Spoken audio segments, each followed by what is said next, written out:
Développer la chaîne de valeur du poisson frais de qualité pour les marchés sénégalais et européens, tel est entre autres les objectifs du projet dénommé Procoval, porté par l'État du Sénégal et le Japon pour une durée de 3 ans. Le schéma directeur du projet et son plan d'action ont occupé les discussions de ce matin entre les acteurs du secteur de la pêche. Ce schéma directeur est suivi d'un plan d'action. Un plan d'action qui présente donc les différentes activités, les différentes actions à mener de manière progressive, mais également avec un budget qui est affiché à côté, de manière qu'on puisse à tout moment réunir le comité de pilotage et de pouvoir vérifier la conformité de la mise en œuvre de ce plan directeur. Les approches mises en œuvre à travers ce projet porteront sur le contrôle de la qualité des produits de la pêche, l'amélioration de la distribution et du système de certification. Le département de Mbour est choisi pour cette phase pilote. Au niveau du département de Mbour, nous avons les quais agréés que nous avons au niveau du département de Mbour, c'est les quais de Joal et les quais de Mbour lui-même. Le projet vise à réhabiliter ces infrastructures existantes déjà et qui sont mises aux normes européennes. La pêche illégale, un mal qui gangrène le secteur, a également été au cœur des discussions. La tutelle rassure quant aux dispositions prises par l'État pour régler définitivement cette question cruciale. L'État a pris certaines actions en charge et d'autres actions sont prises en charge par les partenaires qui nous accompagnent dans la mise en œuvre de ce plan d'action de lutte contre la pêche INN. C'est dans ce sens que peut-être c'est les gros moyens, je veux dire les moyens au niveau armée de l'air, mais aussi les moyens au niveau patrouilleur, je dirais, de plus grande puissance. L'expérience japonaise en matière de développement de la chaîne de valeur permettra de promouvoir les produits halieutiques du Sénégal, notamment le poulpe vers le Japon. D'autres projets comme la création d'un système de labellisation propre au Sénégal sont en cours en vue d'assurer une gestion durable des ressources halieutiques. À Hann Magasin, quartier situé dans la commune de Hann Bel-Air à Dakar, capitale sénégalaise, les populations vivent dans l'insalubrité, surtout en cette période d'après-fête de Tabaski. Odeurs nauséabondes, eau stagnante et puante, déchets domestiques jonchent les rues.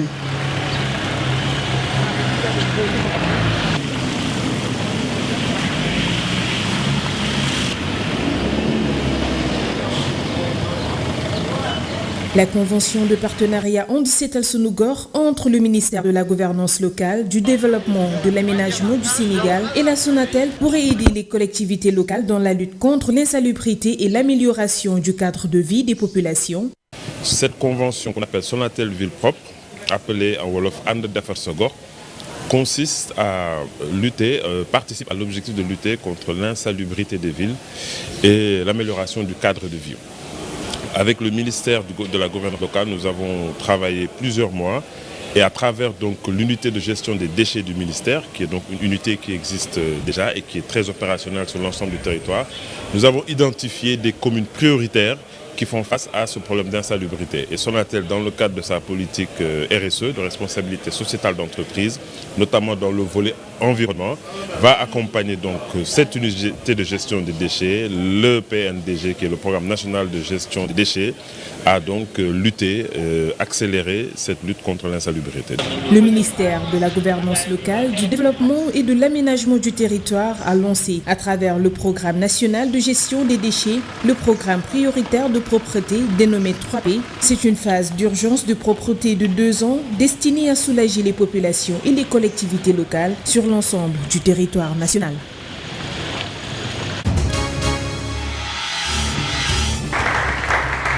Le Bureau des Nations Unies pour l'Afrique de l'Ouest a initié les professionnels des médias sur la technique de couverture de processus électoraux. Les acteurs réunis à Dakar ont échangé sur le rôle des médias dans la promotion et la conduite de processus électoraux pacifiques en Afrique de l'Ouest.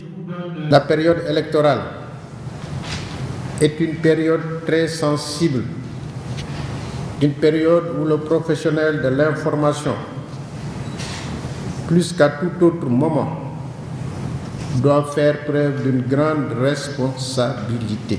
Vous êtes lus, vous êtes écoutés, vous êtes regardés par toute la population.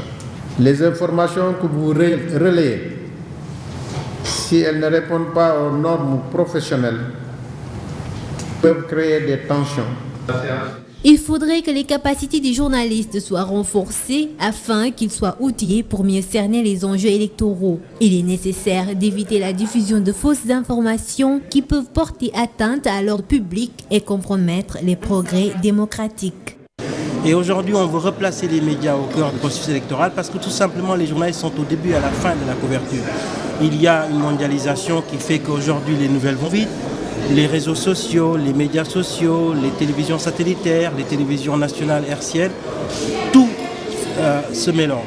Nous avons des informations qui partent de n'importe où, qui ne sont pas des fois traitées. Et les Nations Unies, l'Organisation internationale de la francophonie, l'ensemble des États membres de la francophonie, essayent d'appeler l'attention des acteurs sur l'utilité d'un processus électoral normal. Le ministre de la Culture faisait référence au drame rwandais d'il y a 20 ans où les médias ont malheureusement joué un rôle négatif. Et donc, rien qu'en ayant cela à l'esprit, ça permet de comprendre à tous les niveaux qu'il faut de la responsabilité.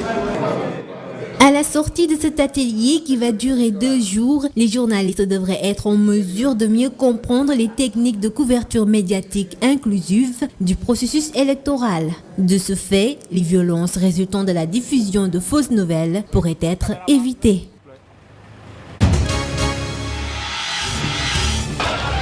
La tragédie la plus meurtrière depuis 25 ans a endeuillé le grand pèlerinage au lieu saint de l'islam, jeudi 24 septembre, jour de la fête de l'Eid el-Kabir.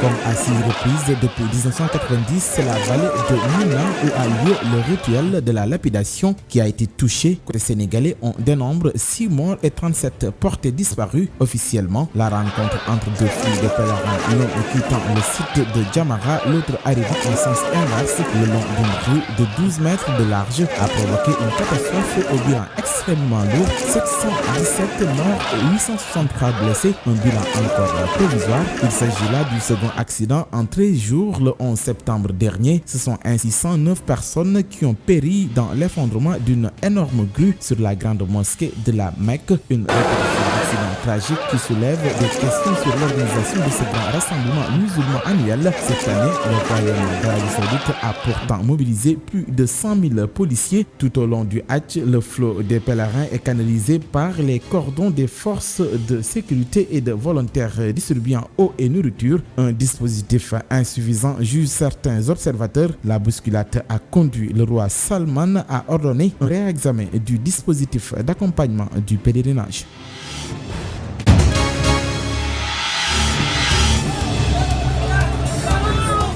6 morts, 37 portés disparus, c'est le bilan provisoire des pèlerins sénégalais dans la bousculade de Mouna, survenue le jeudi 24 septembre. Un bilan qui serait loin de la réalité, selon l'ONG Horizon Sans Frontières. L'organisation internationale dénonce le manque de franchise des autorités sénégalaises. Aujourd'hui, le Sénégal tarde à publier la liste des victimes. Nous avons eu même à demander, ne serait-ce que pour soulager les familles, de mettre à la disposition des chances un numéro vert et la mise sur pied d'une cellule de crise aujourd'hui avec des psychologues pour accompagner ces familles qui sont aujourd'hui dans le désarroi. Malheureusement, malgré les appels, jusqu'à présent, l'État continue de briller par son indifférence. Pour M. Sey, le royaume saoudien devrait s'expliquer sur les raisons de ce drame de Mouna. Il y a beaucoup d'amateurisme dans la gestion de ce acte-là. Tantôt c'est des grues qui tombent sur des gens, tantôt c'est une bousculade. Et l'aspect mercantile prime sur la sécurité des gens. Tout cela aussi, il faudrait que ça cesse. L'Arabie Saoudite doit des explications crédibles et soutenables aux gens. On ne peut pas quand même, à chaque fois qu'il y ait pèlerinage, alors voir ce genre de drame-là qui se répète et qui se succède. Et jusque-là, non, il faudrait retirer l'organisation du Hajj à l'Arabie Saoudite ou bien une co-organisation du Hajj. Et là, nous attendons le Sénégal qui préside l'OCI, que le Sénégal quand même se prononce sur la question. La rencontre entre deux flux de pèlerins, l'un quittant le site de Djamra où a eu lieu le rituel et l'autre arrivant en sens inverse le long de cette rue de 12 mètres de large, aurait provoqué la catastrophe. Actuellement, des recherches intenses se poursuivent dans les structures sanitaires saoudiennes. Horizon sans frontières demande à l'État du Sénégal de gérer ce dossier avec plus de responsabilité.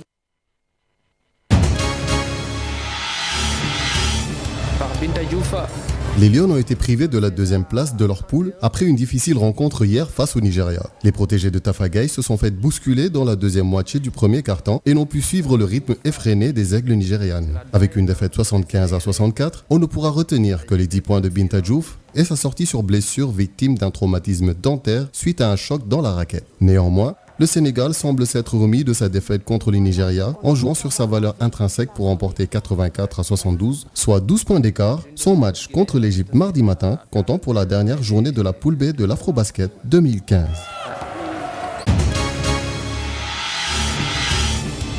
Bangui est resté paralysé toute la journée d'hier par des barricades érigées sur ses principaux axes dans un climat d'extrême tension après un week-end de violences meurtrières accompagné de pillages. 3 manifestants ont été tués et 7 autres blessés par des tirs de casques bleus chargés de la protection des abords du palais présidentiel.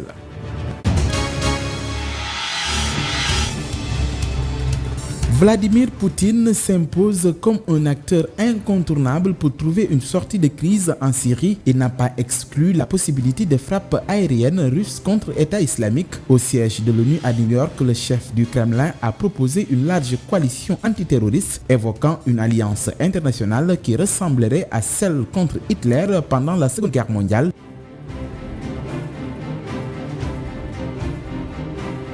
À la tribune de l'ONU, le président américain a reconnu que les États-Unis étaient prêts à travailler avec la Russie et l'Iran,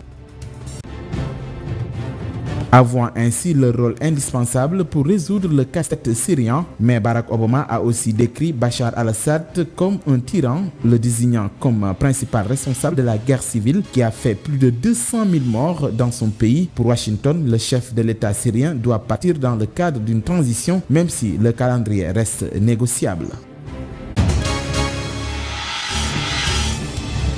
Au Yémen, 131 personnes ont perdu la vie après le bombardement d'une salle de mariage. Les rebelles Houthis qui contrôlent la région accusent la coalition saoudienne d'avoir mené ces frappes aériennes. Riyad a nié toute responsabilité dans cette tragédie qui s'est produite près de Moha, dans le nord-ouest du pays, sur la mer Rouge. La coalition assure ne pas avoir mené de raid dans cette région depuis 3 jours. Le secrétaire général des Nations Unies a fermement condamné ce drame. Ban Ki-moon soutient qu'il n'y a pas de solution militaire au conflit du Yémen et demande une nouvelle fois l'arrêt des activités militaires et l'ouverture d'un processus de négociation. Dans le même temps, la coalition saoudienne a envoyé 4500 tonnes de vivres, de médicaments et de biens de première nécessité à Aden, deuxième ville du pays que le conflit a presque entièrement détruit.